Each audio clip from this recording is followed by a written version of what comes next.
Boa noite, tudo bem com você?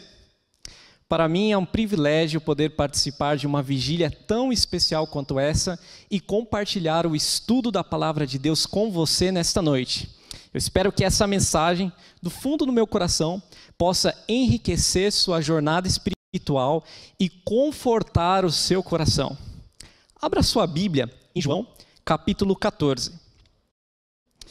Depois que Cristo terminar seu ministério de intercessão no santuário celestial, ele voltará para buscar os santos. Afinal, o próprio Jesus prometeu: não se turbe o vosso coração.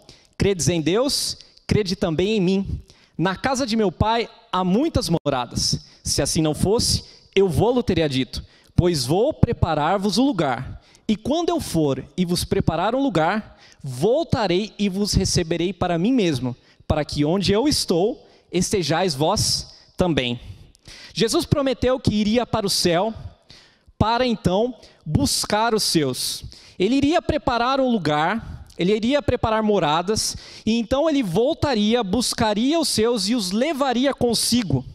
Jesus, em outras palavras, veio a esta terra morar conosco, para que nós pudéssemos morar com Ele no céu. Eu vou repetir essa frase.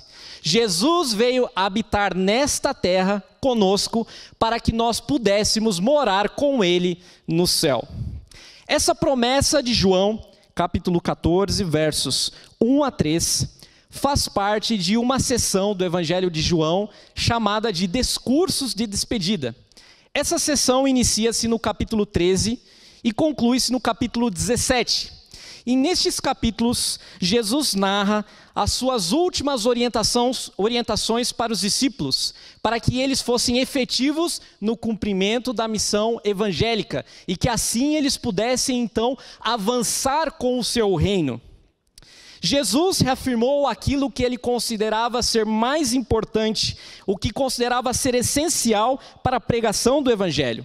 Jesus instruiu os discípulos a permanecerem unidos, a amar um ao outro, a amar a Deus, a permanecer em comunhão com Ele por meio da metáfora da videira. Orientou também sobre a vinda do Consolador, que deveria dar essa unção especial para que eles cumprissem essa missão que lhes havia sido designada pelo céu. E também sobre sua vinda, conforme nós vimos aqui em João capítulo 14, versos 1 a 3. Vocês sabem que todas as vezes que alguém diz uma palavra próxima à sua morte, essas palavras estão repletas de significado. Elas expressam aquilo que se considera mais importante. Por isso, nós devemos encarar os discursos de despedida do Evangelho de João como o testamento de Jesus para a igreja, como um retrato daquilo que ele considerava mais importante, como o seu legado para a igreja cristã. O contexto dessa passagem nos mostra que era noite e que Jesus havia se reunido com os discípulos para celebrar a Páscoa numa quinta-feira à noite. Após Judas deixar o cenáculo, conforme diz João capítulo 13, versos 29 e verso 30, Jesus proferiu a seguinte declaração no verso 31. Filhinhos, ainda por um pouco estou convosco. Buscar-me-eis, e o que eu disse aos judeus também agora vos digo a vós outros. Para onde eu vou, vós não podeis ir. Essa declaração acabou incomodando um pouco os discípulos, e especialmente Pedro. Vocês conhecem como era Pedro. Pedro era um pouco precipitado e era sempre o primeiro a tomar a palavra. E aqui nos diz o Evangelho de João, capítulo 13, versos 36 e 37, o seguinte: perguntou-lhe Simão Pedro: Senhor, para onde vais? Respondeu Jesus: para onde eu vou, não me podeis seguir agora, mais tarde, porém, me seguirás. Verso 37, replicou Pedro: Senhor, por que não posso seguir-te agora? Por ti darei a própria vida.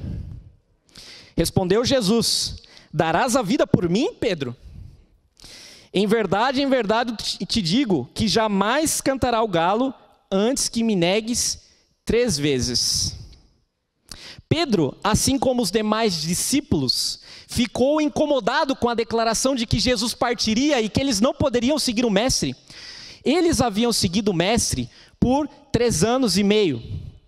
E agora, como o mestre os deixaria, os abandonaria, eles permaneceriam por acaso órfãos? E por causa dessa inquietação dos discípulos, foi que o mestre proferiu a célebre promessa de João capítulo 14, versos 1 a 3. Vamos repetir? Acompanhe aí, João 14, 1 a 3. Não se turbe o vosso coração. Credes em Deus, crede também em mim. Na casa de meu pai há muitas moradas. Se assim não fosse, eu vou-lo teria dito, pois vou preparar-vos o lugar. E quando eu for e vos preparar o lugar, voltarei e vos receberei para mim mesmo, para que onde eu estiver, estejais vós também. Jesus acalmou os discípulos que estavam preocupados com sua partida, dizendo-lhes que não se angustiassem, não se turbe o vosso coração. O verbo turbar aqui tem origem no grego parasso. E esse verbo, que também pode ser traduzido como angustiar, foi usado no capítulo 13, referindo-se ao próprio Jesus. Se você abrir no verso 21 do capítulo 13, você encontrará a seguinte declaração: ditas essas coisas, angustiou-se Jesus em espírito e afirmou. Angustiou-se. Aqui é utilizado o mesmo verbo que Jesus aplicou para os discípulos, dizendo-lhes que não se angustiassem ou que o seu coração não ficasse turbado. Esse verso também é utilizado no capítulo 12, verso 27. Capítulo 12 de João, verso 27. Jesus diz: agora está angustiada a minha alma. Isso nos ensina que, embora Jesus estivesse angustiado, ele colocava a necessidade do outro acima da própria necessidade. Embora ele estivesse angustiado, ele estava disposto a abrir mão do seu sentimento e consolar os discípulos. Jesus representou, encarnou a ideia de que ele não veio para ser servido, mas para servir e dar a sua vida em resgate por muitos. Não sei se você tem passado angústias, não sei se você tem enfrentado sofrimento, mas Jesus prometeu o seguinte: que ele consolaria o seu coração. Não se turbe o vosso coração, não se angustie, crede em mim, confie em mim. Quando Jesus diz, credes em Deus, crede também em mim, nós vemos aqui um imperativo, nós vemos uma ordem, porque a expressão credes, que foi traduzida ao português como uma segunda pessoa do plural, do presente e do indicativo, deveria ser lida, na verdade, conforme o texto grego, como um imperativo. Tratava-se de um mandamento de Jesus. Jesus deixou bem claro que a solução para a angústia do ser humano é a confiança, é a fé nele. Se você está enfrentando dificuldades, se você está passando por problemas, confie em Deus. Isso é um mandamento. Credes em Deus, crede em mim, um imperativo. A orientação de Jesus para que os discípulos tivessem fé evocava a incredulidade de Pedro anunciada em João capítulo 13, verso 38. Pedro havia ficado angustiado com a ideia de que Jesus partiria, então Jesus disse: você vai me seguir, Pedro? Na verdade você vai me negar antes que o galo cante.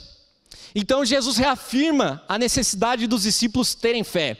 Não se angustiem com essa declaração de que eu vou partir, mas confie em mim, crede em mim. Da mesma forma, nós precisamos acreditar na promessa de Jesus. Afinal, sem fé é impossível agradar a Deus, como diz Hebreus capítulo 11, verso 6. E aí vem então uma declaração chave deste texto, que nós estamos estudando nesta noite. João capítulo 14, verso 2. Na casa de meu pai há muitas moradas.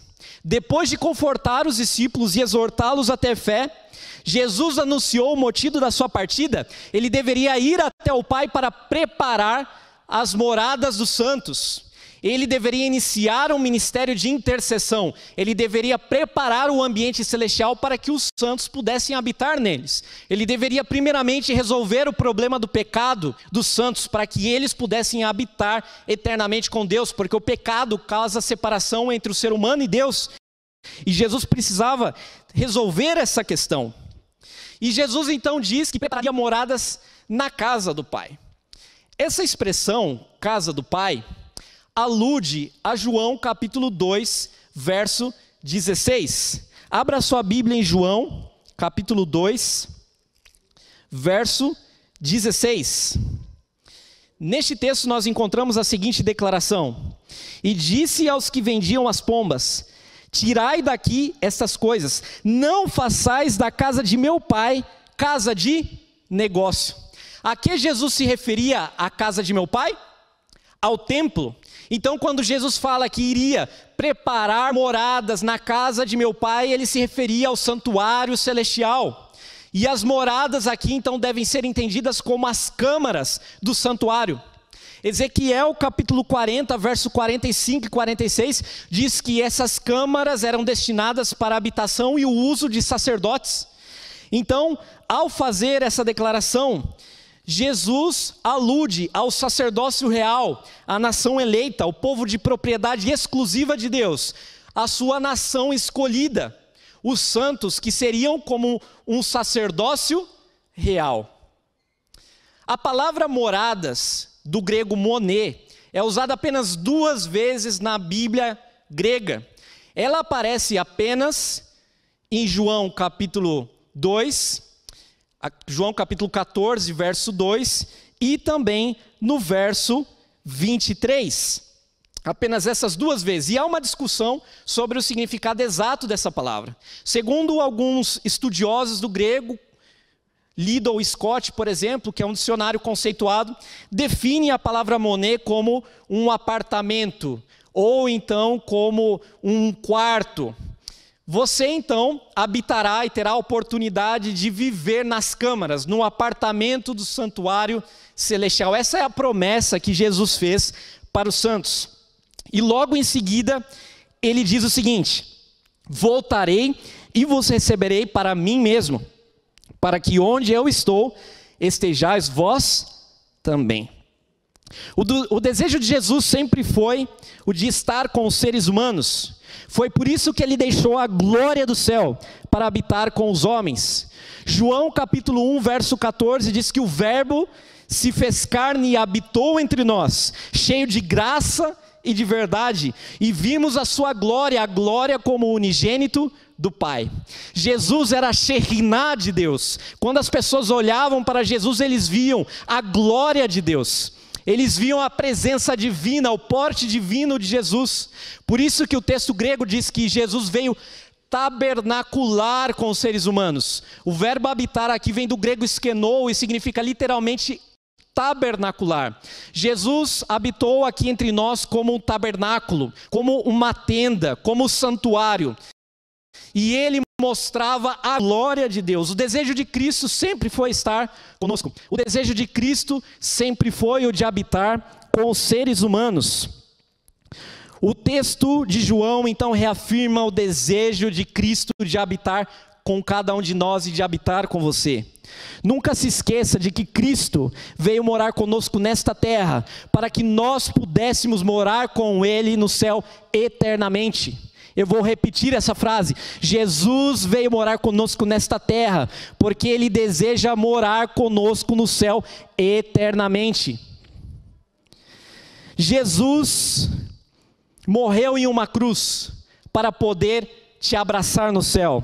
Cristo morreu em uma cruz para que você tivesse a oportunidade de viver. Cristo é a ponte sobre o abismo, é o elo entre a humanidade perdida e o Deus Redentor. Por isso ele disse que voltaria. Ele sente saudade de você, ele quer abraçá-lo. Ele não aguenta mais a distância do pecado. Ele veio até esta terra para se aproximar dos seres humanos. Não sei por onde você tem andado, eu não sei o quanto você tem se afastado dos caminhos do Senhor, mas Jesus corre desesperadamente atrás dos seus filhos. Ele quer estar com você, Ele quer se encontrar com você, Ele quer habitar com você por toda a eternidade. A promessa de João, capítulo 14, não foi feita apenas para os discípulos em um ponto específico da história. A promessa de João, capítulo 14, versos 1 a 3, também se estende até nós. Ela não se restringiu ao primeiro século, ela continua vigente hoje. Não importa o que você esteja passando, não importa quais os problemas você tem enfrentado, Jesus prometeu que voltará para lhe buscar. Ele quer morar com você, Ele sente saudade de você, Ele quer abraçá-lo, Ele quer habitar com você por toda a eternidade. Creia nisso, não fique angustiado, não se turbe o vosso coração, não se angustie. Jesus vem para te buscar, Jesus vem para pôr um fim no pecado, Jesus vem para pôr um basta no mal. Ele vem aqui para resolver esse problema de uma vez por todas. E logo essa promessa de Jesus, feita há 2000 anos atrás, irá se cumprir. No livro 40, no livro O Grande Conflito, no capítulo 40 mais especificamente, intitulado O Livramento dos Justos, Ellen White fala de como sucederão essas coisas. Ela diz ali que logo aparecerá no céu uma pequena nuvem negra. E ela diz que essa nuvem negra, a princípio, é do tamanho da metade da palma da mão de um homem. E ela diz que essa nuvem negra vai se aproximar da terra. E vai se aproximar e se aproximar. E os justos reconhecerão ser este o sinal da vinda do Filho do Homem. Eles verão que essa nuvem negra se tornará gloriosa, e verão um fogo ao redor dessa nuvem, e um arco-íris do pacto sobre ela, e ao centro dessa nuvem eles verão Jesus Cristo, vindo como cavaleiro, vindo com uma coroa sobre a fronte. Ele vem como o cavaleiro branco de Apocalipse 19, ele vem como conquistador, ele vem com as hostes angelicais para acabar com o inimigo. Ele vem agora não mais como um servo sofredor, não mais como uma coroa de espinhos. Ele vem como o Rei dos reis e Senhor dos senhores. Ele vem para pôr um basta no mal. E quando Jesus aparecer nas nuvens do céu, Ele dará uma ordem. Paulo diz isso em 1 Tessalonicenses capítulo 4, versos 16 e 17. E ele diz o seguinte: porquanto o Senhor mesmo, dada a sua palavra de ordem, e ouvida a voz do arcanjo, e ressoada a trombeta de Deus, os mortos em Cristo ressuscitarão primeiro.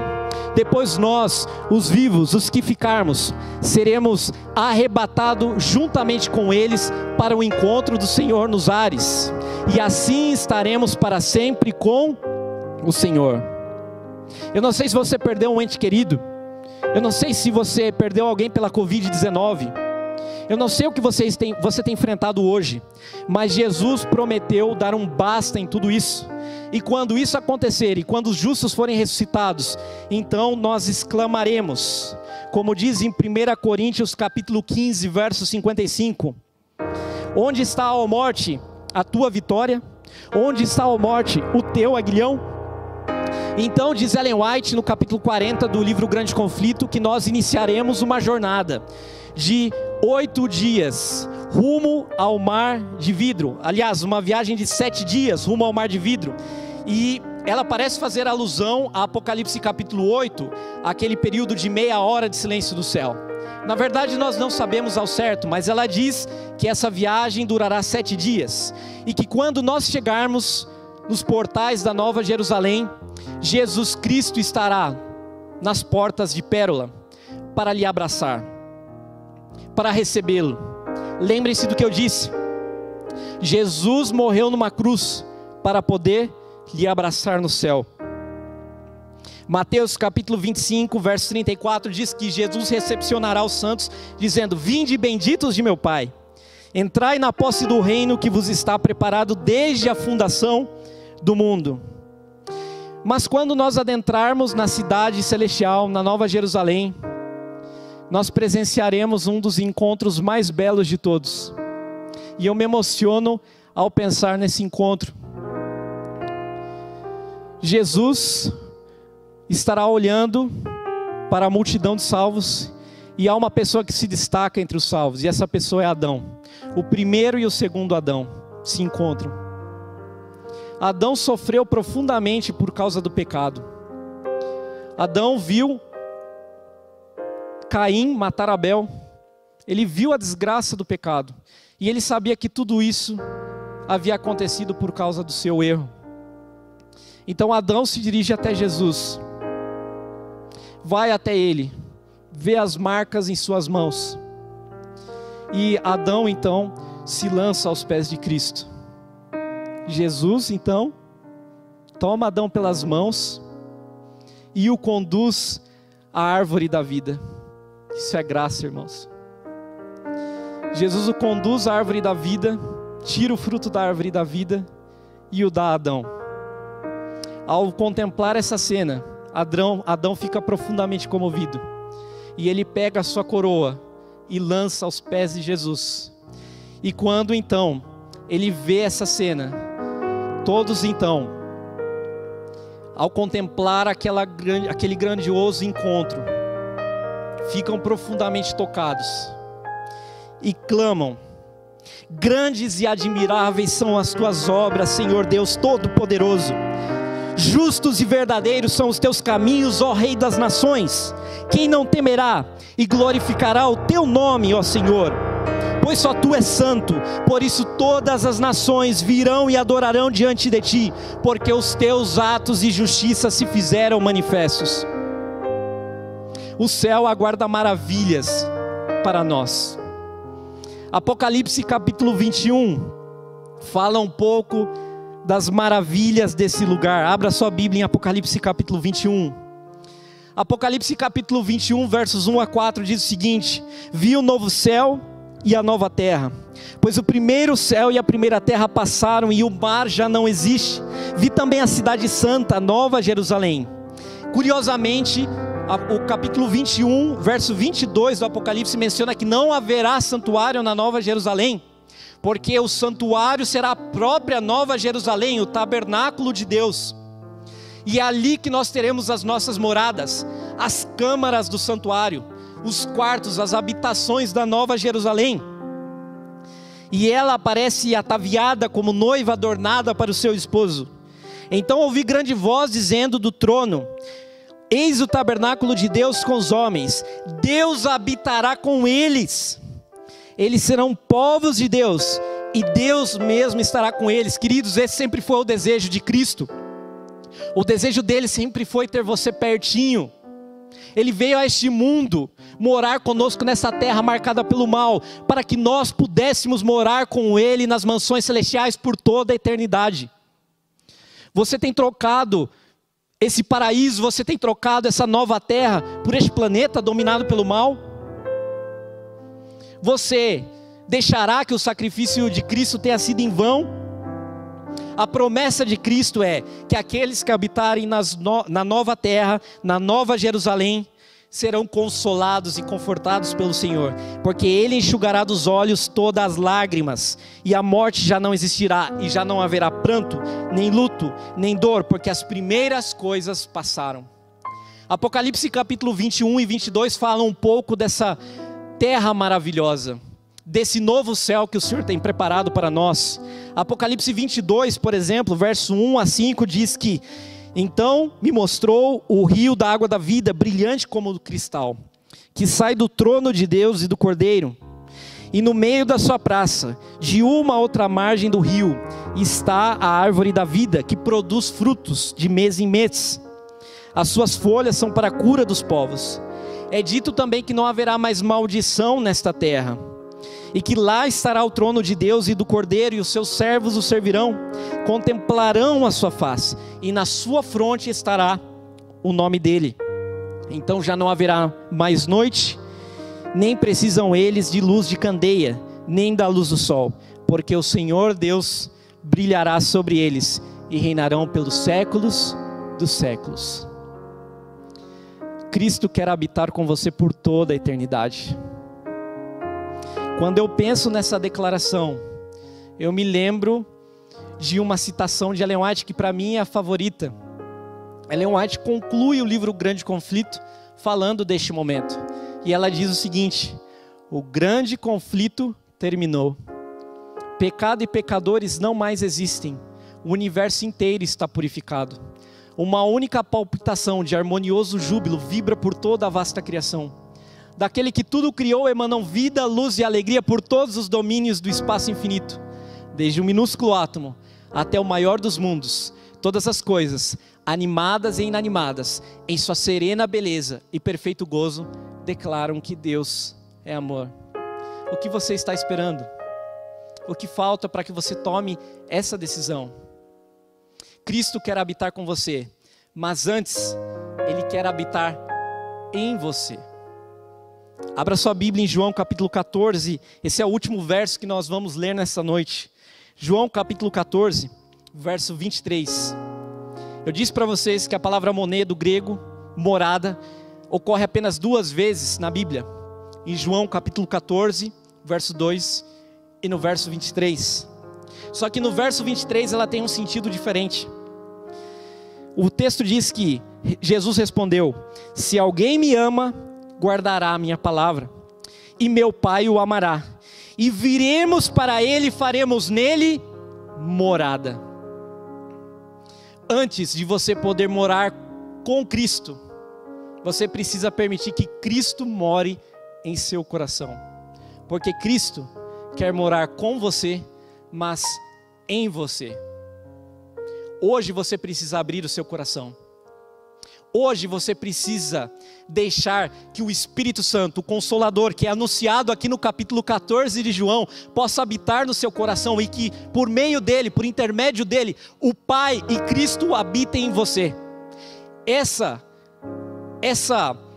paraíso, essa morada celestial pode ter início hoje, por meio da semente do reino plantada em seu coração.